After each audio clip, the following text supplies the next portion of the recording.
Selamat malam, saudara-saudariku yang terkasih. Jumpa lagi dengan Patrice Allegro, Veritas Liberatik Vos. Pada kesempatan kali ini kita membahas tentang relativisme ya. Apa itu relativisme? Ya, relativisme. Apakah posisi gereja Katolik bahwa Yesus adalah satu-satunya jalan dan kebenaran itu intoleran? Apakah posisi ini intoleran? Ya. Jadi kita mulai dengan satu ilustrasi seperti ini. Saya punya seorang teman yang buta.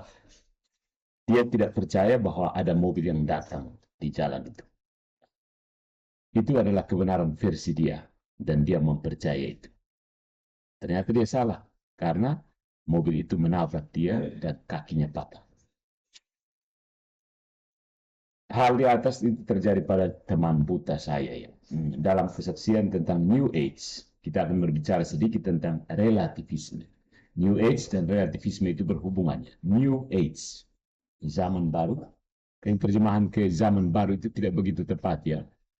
Oh ya, New Age. New Age itu semacam technical terms. Ya, jadi New Age itu semacam satu agama baru. Kita akan lihat. Ya, pada zaman kita sekarang ini, pada hari ini, kita tidak lagi berbicara tentang kebenaran absolut, absolute truth. Ya, semuanya jadi relatif. Jadi New Age itu berbicara tentang kebenaran-kebenaran, bukan tentang kebenaran. It's about truths, not truth, the truth, tapi the truths. Ya. Ini lebih tentang preferensi, preferensi. Apa yang diyakini seseorang sama pentingnya dengan apa yang diyakini orang lain, terlepas dari apakah itu benar atau tidak. Apapun yang kamu yakini, ya, terlepas dari dia benar atau tidak secara objektif kan. Ya. Masyarakat modern telah meninggalkan kebenaran demi preferensi. Kebenaran demi preferensi. Nah, ini adalah salah satu rahmat atau karunia yang diberikan oleh New Age kepada kita. Ini pemberian, gift dari New Age kepada kita. Nah, masyarakat telah menentukan bahwa ini adalah kesetaraan. Perjuangan kesetaraan. Ini adalah hasil kesetaraan. Dan kita menyebutnya dengan satu kata yang begitu agung, yaitu toleransi. Ya, toleransi. Nah, saya pikir ya saya mempraktikkan toleransi beragama karena saya mengambil banyak hal dari banyak agama yang ada. Jadi saya pilih-pilih dari agama yang ada itu. Saya pikir itu seperti itu ya, toleransi. Nah, kita ini sekarang percaya sebenarnya itu adalah indiferentisme beragama. Indiferentisme, tidak ada bedanya. Semua agama sama. Atau bahkan ada hal-hal yang baik. Tapi ada yang lebih ekstrem lagi, ada yang mengatakan semua agama itu baik, kecuali agama Kristen dan agama Katolik. Karena agama Katolik kan teguh kuku berlapis baja. Makanya orang, oh agama Katolik tidak toleran. Ya, saya tidak toleran kalau saya menganggap bahwa di luar gereja Katolik tidak ada keselamatan. Oke. Nah, saya ini diberitahu apa yang benar bagi saya mungkin tidak benar untuk orang lain. Dan bahwa setiap orang memiliki realitas dan kompas moral mereka sendiri. Ya, ya namanya relativisme kan. Ya. Tidak ada hukum moral yang mengikat. Ya, dan saya merasa bahwa setiap jalan mendaki gunung rohani mengarah ke puncak yang sama. Dan dakian gunung spiritual itu mengarah ke puncak yang sama. Jadi, saya tidak menyadari bahwa banyak jalan menuju longsoran salju dan tebing yang tidak dapat dihindari. Banyak jalan sebenarnya menuju jurang, tapi kita hanya percaya seperti orang buta tadi, dia percaya bahwa dia kalau tidak lihat mobil, tidak ada mobil yang datang. Akhirnya dia kena tabrak sendiri. Ya, orang juga percaya, oh ini jalan ini menuju ke puncak bukit, puncak gunung. Padahal jalannya menuju ke jurang. Ya, kebenaran objektif. Nah, saya pikir tidak ada yang namanya kejahatan kalau saya mulai berlatih. Saya pikir hanya ada ketidaktahuan, ignorance. Dan itulah yang menyebabkan hal-hal buruk di dunia ini. Gagasan tentang makhluk cerdas yang merupakan agen kejahatan itu hanya entitas yang terganggu. Ada intelligent designer yang menghasilkan kejahatan itu semacam menimbulkan the problem of evil. Nah, saya sendiri apa, mengendorse, menyarankan bahwa hanya ada satu kebenaran. Saya berpegang pada proposisi ini. Hanya ada satu kebenaran. Dan itu tidak tergantung pada penerimaan masyarakat orang banyak terhadap kebenaran itu. Ya, kebenaran itu satu, dan dia tidak bergantung pada sejauh berapa orang yang terima dan berapa orang yang tidak terima. Masyarakat kita berpikir pandangan terbukanya tentang spiritualitas adalah sesuatu yang progresif, maju, modern. Tetapi kalau kita balik ke kitab suci, Perjanjian Lama itu penuh dengan contoh umat Allah yang percaya bahwa mereka bisa melakukan apapun yang mereka inginkan secara rohani, secara spiritual. Banyak dari mereka menganut kepercayaan yang sangat mirip tentang dewa-dewa yang kita temukan di zaman New Age. Akhirnya penderitaan mereka sendiri membawa mereka kembali kepada Tuhan. Nah, relativisme pada satu pihak mengatakan bahwa kebenaran setiap orang itu valid. Kebenaran setiap orang itu sah. Jika posisi dan sudut pandang setiap orang valid seperti klaim relativisme, maka kenapa tidak membiarkan semua orang tetap teguh dan mengatakan, oke, baik, umat Katolik percaya magisterium itu punya otoritas. Itu kan kebenaran orang Katolik. Dan kebenaran setiap orang kan valid. Jadi, ekstra eklesia universalis itu harus valid, bukan? Tapi itu bukan pendekatan relativisme, ya.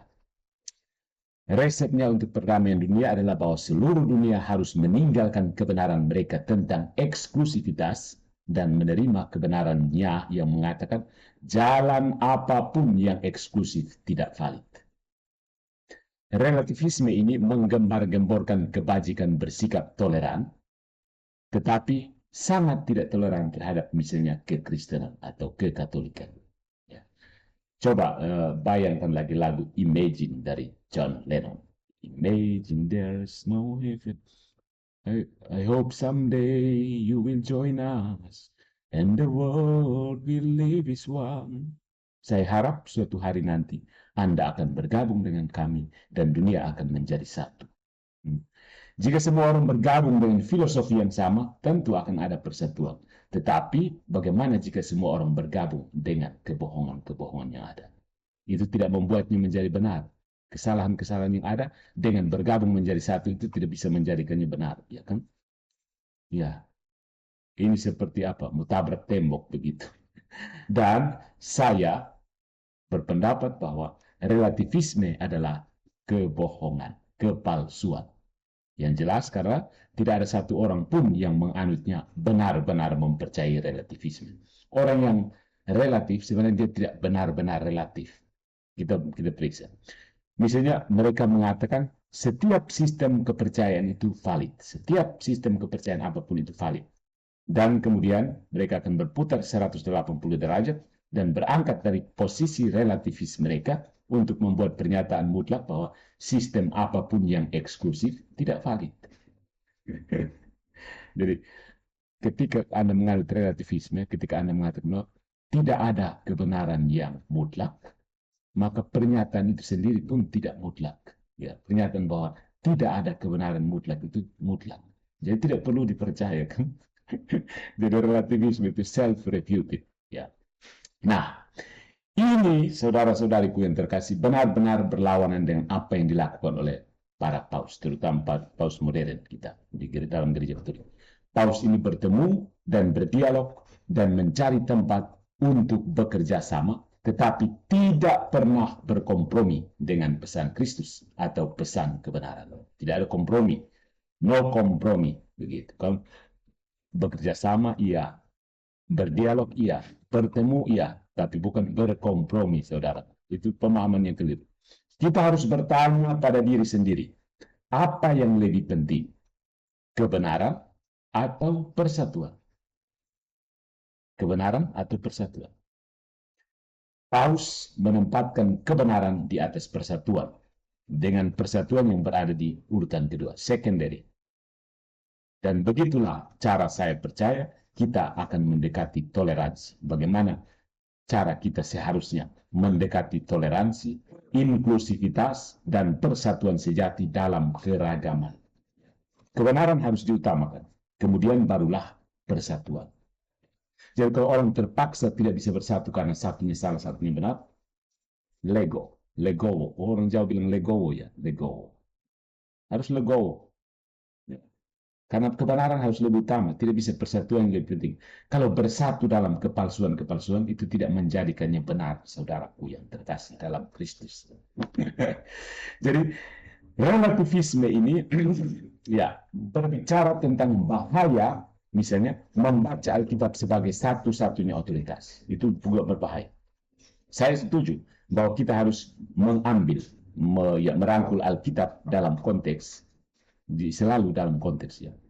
Dia tidak bisa satu-satunya otoritas. Konteksnya harus selalu ada. Dan bagaimana kita menempatkan konteks ini? Jangan pikir ayat menafsir ayat. Tidak mungkin ayat menafsir ayat. Itu benda mati semua di dalam kitab suci. Ya. Relativisme membuang Alkitab dan magisterium sebagai otoritas. Ya. Dikatakan hanya ada satu otoritas, yaitu Tuhan. Ya. Dan ketika kita bertanya kepada mereka, bagaimana Tuhan berbicara kepada mereka? Mereka menjawab dengan sesuatu yang cukup hangat, seperti saya secara intuitif tahu kehendak Tuhan karena saya adalah orang yang suka berdoa. Karena buah-buah saya baik, saya diberi oleh Roh Kudus, saya ini suci, saya tidak seperti Mama Cindy, dan seterusnya. Nah, 500 tahun yang lalu, saudara-saudariku, ini adalah jawaban dari Martin Luther. Ya. Martin Luther mengatakan, Tuhan dan Alkitab bersama-sama adalah satu-satunya otoritas. Tuhan dan Alkitab. Gerakan relativistik baru ini telah melangkah lebih jauh dan mengatakan, aku bersama Tuhan adalah satu-satunya otoritas. Persis seperti René Descartes. Aku dan postulasi Tuhan. Jadi supaya aku tidak ragu, maka Tuhan harus dipostulasi. Pegangan ke Tuhannya. Jadi Tuhan yang terserah, pokoknya yang penting Tuhan. Begitu. Yang penting Kristus, yang penting Alkitab. Karena aku yang steril. Aku yang steril kan? Ya. Nah, ada satu kutipan dari buku Alcoholics Anonymous, Alcoholics Anonymous, yang lebih dihargai oleh, disukai oleh sebagian besar kaum relativis daripada Alkitab ya. Tentu saja masuk akal dan dapat dimengerti bahwa pertanyaan sering diajukan seperti ini. Mengapa kita tidak bisa membawa dilema yang spesifik dan mengganggu langsung kepada Tuhan? Dan dalam doa mendapatkan jawaban yang pasti dari Dia. Pasti dan tentu dari Tuhan. Jadi orang pikir, coba misalnya kalau ada perselisihan doktrinal dan perbedaan tafsir kitab suci, kita langsung bawa ke hadapan Tuhan. Lalu tanya Tuhan langsung beritahu kepada kita, kah? Ini bisa dilakukan, iya, tapi ada bahaya. Setiap orang yang mencoba menjalankan hidupnya dengan doa semacam ini adalah individu yang sangat membingungkan. Individu-individu yang confused. Ya. Untuk setiap pertanyaan atau kritik atas tindakannya, dia langsung menawarkan keandalannya pada doa untuk bimbingan dalam semua hal besar atau kecil. Dia mungkin telah melupakan kemungkinan bahwa angan-angannya sendiri dan kecenderungan manusia untuk merasionalisasi, namanya halusinasi, telah mendistorsi apa yang disebut bimbingan Tuhan. Ya. Karena tidak bisa terbuktikan ini benar-benar pimpinan Roh Kudus atau halusinasi pribadi seseorang. Apa buktinya? Apa kriteria yang bisa membedakan ini bimbingan Roh Kudus, ini halusinasi seseorang? Biasanya jawabannya, lihat dari buahnya. Buah apa? Kamu pohon kesini berbuah. Dengan niat terbaik, dia, seseorang itu, cenderung memaksakan kehendaknya sendiri ke dalam segala macam situasi dan persoalan dengan jaminan yang nyaman bahwa dia bertindak di bawah arahan bimbingan khusus dari Tuhan. Ini persis yang dilakukan John Calvin. Ya. Di bawah dan di dalam ilusi dan halusinasi seperti itu, dia tentu saja bisa membuat malapetaka besar tanpa sedikit pun menginginkannya. Ini dari Alcoholics Anonymous ya. Nah, saya mengerti, saya juga mengerti, saya paham bahwa Tuhan sering membiarkan kita memahami kehendaknya secara intuitif. Ada suara hati, ya, ada hati nurani. Saya setuju. Bahkan Tuhan ingin kita mengejar kehendaknya ini. Begitulah cara saya ya mencoba membaca dan merenungkan ajaran-ajaran gereja Katolik. Tuhan mau kita dalam hati nurani kita itu ada keinginan intuitif untuk mengenal kebenaran dan mengejar kehendak Tuhan. Itu intuisi sekali. Jadi orang-orang di Malang saja mau beragama apa sih, ateis bahkan, itu ada keinginan terdalam untuk mengejar kebenaran dengan intelek dan mengejar kebaikan dengan voluntas. Ya. Tetapi ya juga saya berpendapat bahwa banyak gagasan yang kita pikir berasal dari Tuhan tidak lain adalah rasionalisasi. Ya. Misalnya seseorang berkata, ya, seperti ini kasus-kasus khusus ya, kasus-kasus Liga Batu, Liga Pelang. Kalau Tuhan berkenan saya menginginkan orang yang sama dengan saya. Tuhan berkenan. Siklus dosa dimulai dari 20 tahun kemudian ketika para imam Katolik di Belanda itu pernah diseret ke penjara karena menolak mengawinkan dua laki-laki. Kita percaya salah satu kemenangan terbesar yang dimiliki iblis dalam 25 tahun terakhir ini adalah meyakinkan para pencari spiritual bahwa yang spiritual itu tidak ada. Relativisme seperti ini adalah warisan legasi dari New Age. Relativisme mengatakan kebenaran saya sama validnya dengan kebenaran Anda. Saya tidak berpikir pendapat kita ada hubungannya dengan apakah sesuatu benar atau tidak. Ya. Anda dan saya dan Anda bisa menebak jumlah bintang di alam semesta. Ini salah satu contoh. Kita sama-sama bisa menebak jumlah bintang di alam semesta ini. Tetapi itu tidak akan ada hubungannya dengan berapa banyak bintang yang sebenarnya ada di alam semesta. Ya. Ada sejumlah bintang dan ada sejumlah bintang, jumlah tertentu bintang yang ada di alam semesta itu. Dan itu Tuhan tahu. Ya kan? Tuhan pasti tahu berapa jumlah bintang. Apapun kebenaran yang kamu dan saya miliki tentang jumlah bintang itu tidak mengubah. Ya. Tidak mengubah jumlah bintang yang diketahui Tuhan. Ya, ada satu mind, kalau orang modern mengatakan mind, atau satu intelek yang eternal yang menjaga kebenaran tersebut. Ya. Oke. Dan kebenaran itu tidak tergantung pada mind saya dan mind kamu, karena mind saya akan selesai. Tapi harus ada kebenaran sejati dan itu tergantung di situ. Itulah objektivitas, tidak relatif. Jadi relativisme itu cukup berbahaya. Kebenaran tentang Tuhan adalah mutlak, ya, absolut. Kita orang Katolik percaya bahwa gereja telah diberi sekilas kebenaran itu, disingkapkan, diwahyukan, istilah wahyu, revelation kan, revelatio, buka selubung, ya.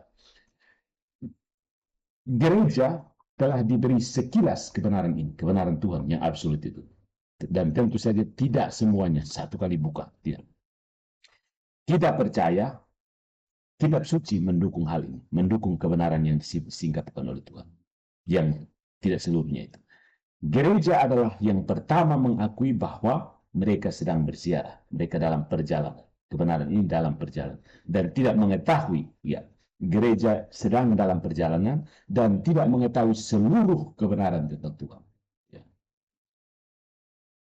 Gereja hanya mengklaim apa saja yang telah diwahyukan, apa saja yang telah disingkapkan kepada gereja itu sebagai benar. Ya. Apa saja yang diwahyukan kepada gereja itu, gereja mengklaim itu benar. Ya. Misalnya, kita kembali ke contoh bintang tadi, ya, bintang di alam semesta. Bintang. Kita sekarang tahu dengan pasti, kita tahu pasti benar, ya, bahwa ada planet bernama planet Mars, ya, planet Mars. Tidak ada peneliti ilmiah yang akan membuktikan bahwa kita salah tentang fakta itu. Nah, nanti ada peneliti ilmiah lalu membuktikan bahwa Mars itu tidak ada, kita salah. Meskipun kita tidak tahu semua planet di alam semesta, kita tahu bahwa planet yang kita sebut Mars itu sebenarnya ada. Mars itu ada. Nah, Dalam sejarah gereja, penemuan-penemuan seperti ini disebut dogma. Penemuan tentang planet Mars ini disebut dogma. Iya, dalam kesejajaran itu. Setelah diungkapkan dan didefinisikan, gereja menganggap dogma sebagai kebenaran permanen yang tidak dapat digoyahkan dan tentang sifat ilahi, sifat alam. Misalnya, Tritunggal adalah dogma dan tidak akan pernah berubah. Ya. Kita tahu misalnya The Da Vinci Code, ada yang tahu itu film, buku novel dari Dan Brown ya, mencoba mengatakan sesuatu seperti kita belum menemukan Mars dan itu sebenarnya itu benar-benar hanya ilusi dan rekayasa Amerika Serikat untuk menumbangkan bantuan ke dunia ketiga misalnya. Ya, tapi dalam paralel ya, seperti itu ya tentang Mars dan wahyu gereja, kebenaran dalam gereja. Gereja mengatakan bahwa doktrin-doktrinnya infalibel, tetapi tidak akan pernah mengatakan bahwa anggota gereja itu indefectible, tidak bisa bersalah. Doktrinnya yang infalibel. Kita adalah lalang dan gandum. Matius bab 13 ayat 30. Dan dimanapun ada rahmat, ada kasih karunia, si jahat selalu mengintai, mencoba mengacaukan segalanya. Dan yang paling pasti, banyak umat Katolik telah menjadi korban pengaruh si jahat. Korban terbesar itu siapa? 3 orang itu di abad ke-16 kan. Tetapi Yesus berjanji kepada Petrus, engkau adalah batu karang, dan di atas batu karang ini, aku akan membangun gerejaku. Dan pintu-pintu neraka, gerbang maut, tidak akan menang melawannya. Datang 3 orang yang terpengaruh si jahat tadi bilang apa? Pintu-pintu neraka telah menang melawan. Da Vinci Code memainkan cacat yang ditemukan dalam beberapa orang Katolik yang buruk ini. Dia memainkan seperti itu, memainkan perasaan seperti itu. Nah, kita mendengarkan orang-orang di New Age ini berkata, saya tidak religius, tapi saya spiritual. Saya tidak beragama, tapi saya ini religius. Begitu ya. Paradoksnya, teori ini telah menjadi doktrin dari New Age. Setiap orang yang mengatakan itu telah membeli, telah menganut doktrin New Age. Ya. Jadi kalau saya tidak percaya doktrin, itu sendiri adalah sebuah doktrin New Age. Begitu. Doktrin itu hanya urusan manusia. Itu ketika mengatakan seperti itu hanya urusan manusia. Paham begitu? Oh, dogma itu hanya itu bukan ajaran Tuhan, itu ajaran manusia. Ya, pernyataan seperti itu juga adalah ajaran manusia. Jadi kamu tidak bisa keluar dari lingkaran setan. Ketika kamu mengatakan bahwa itu bukan ajaran Tuhan, itu ajaran manusia, itu ajaran manusia. Kamu manusia yang berkata seperti itu kan? Cerdas sedikit kenapa? Maksudnya begitu. Dari The New Age mengatakan ini semua tentang perjalanan individu. Tetapi bagaimanapun, kita dapat dengan mudah menunjuk ke sekumpulan keyakinan yang termasuk dalam New Age. New Age adalah sebuah agama sebenarnya. Orang-orang di New Age ini sebenarnya punya agama. Dan ini disebut New Age. Jadi orang yang sebenarnya mengatakan, saya tidak beragama, tapi saya ini religius. Saya ini tidak doktrin, saya percaya Tuhan. Itu sebenarnya ada sebuah doktrin begitu. Ada sebuah bentuk agama. Gereja Katolik benar-benar mendukung ya, relasi antar agama ya. Beberapa orang berpendapat bahwa gereja telah menghancurkan misalnya para mistikus wanita. Ya. Tetapi itu kita bicarakan di lain tempat. Jadi banyak orang terus menggonggong ke gereja Katolik, terus menghantam tembok. Tapi ya kita akan lihat satu persatu melalui video-video pendek saya. Nah, mari kita lihat beberapa glosarium zaman modern, kumpulan kata atau istilah zaman modern. Jadi ada beberapa kata yang sejatinya telah dibelokkan oleh masyarakat modern, dibelokkan maknanya ya. Inilah yang tampaknya mereka artikan sebagai New Age dan sebagian besar masyarakat sekuler. Ya. Yang pertama toleransi, ini paling penting, toleransi. Toleransi itu apa? Arti dasarnya artinya menahan atau menangguh. Tetapi toleransi sekarang dimengerti sebagai segala sesuatu bisa diterima. Kecuali tentu saja agama Katolik. yang eksklusif itu, eksklusif, kitab suci dan moralitas tradisional, ya, yang tidak dapat ditoleransi, tidak dapat ditolerir. Yang kedua, inklusivitas, artinya semua orang dipersilakan untuk bergabung dan bersuara, terutama mereka yang ingin meruntuhkan moralitas.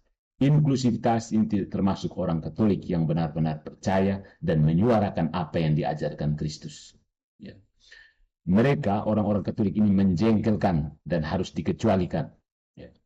Ya. Misalnya, Bapak yang prinsip tradisional, misalnya, Bapak yang menghidupi keluarga dan ibu di rumah, ini juga tidak diterima. Orang kalau bisa setara lah, setara. Kadang-kadang ibu jadi suami, bapak yang jadi istri. Begitu. Nah, yang berikut diversity atau keragaman. Ya, keragaman ini glosarnya adalah segala sesuatu di pinggiran itu layak diterima dan nilai-nilai tradisional dan kekatolikan yang berada di pusat harus didorong keluar sehingga humanisme dan paganisme baru bergerak menuju pusat. Humanisme kan sekarang. Oh, kita mengasihi, saling mengasihi, jangan peduli tentang Tuhan. Mari kita saling mengasihi, jangan peduli tentang kebenaran, kita baku kasih-kasih saja. Itu kan humanisme kan? Humanisme menjadi pusat dan ketuhanan didorong keluar. Kekristenan, kekatolikan didorong keluar. Begitu kekatolikan dialihkan ke pinggiran, pintu keragaman ditutup. Ya. Jadi begitu geser habis, keragamannya ditutup. Tidak bisa, kita harus humanisme. Jangan ikut yang gereja Katolik punya ajaran. Nah, kelompok-kelompok pinggiran tetap berada di pusat, sementara kekatolikan yang terlantar itu harus diabaikan.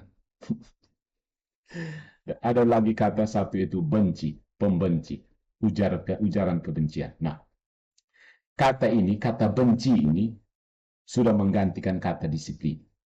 Sudah jelas sudah menggantikan kata disiplin. Benci sudah menjadi pengganti kata disiplin. Orang tua yang mendisiplinkan anak mereka sekarang dianggap sebagai penuh kebencian. Orang tua, guru yang mendisiplinkan muridnya dianggap penuh kebencian. Mengekspos keabadian terang-terangan suatu kelompok sekarang disebut mengekspos misalnya gagasan protestantisme misalnya sekarang disebut sebagai kebencian, ya kan? Disebut sebagai kebencian. Mengatakan kebenaran tentang filosofi atau gaya hidup yang tidak bermoral sekarang disebut kebencian. Kebencian tidak berlaku untuk pelecehan terhadap kehidupan, pro-life, atau terhadap orang Kristen. Penghukuman terhadap orang-orang seperti ini dianggap baik-baik saja. Relativisme moral telah menggiring orang ke zaman New Age. Dan perlahan-lahan orang-orang Kristen, mulai dari Katolik yang berada di pusat, kemudian yang non-Katolik yang berada di sekitar Katolik ini, perlahan-lahan semakin terseret ke sekularisme. Semakin menjauh dari pusatnya yang adalah Katolik di Roma, semakin selesai menuju kehancuran New Age. Ada Kristen New Age sekarang kan, pelan-pelan semakin menjauh dari titik terang. Semakin gelap kan kalau lebih jauh dari titik terang. Tuhan, tubuh mistik Kristus itu adalah gereja Katolik. Menyala abangku, menyala gerejaku. Tapi semakin jauh dari gereja Katolik, semakin dingin, semakin beku, semakin gelap. Menuju kegelapan relativisme dan sekularisme. Itulah agama baru, agama New Age. Hidup subjektivisme.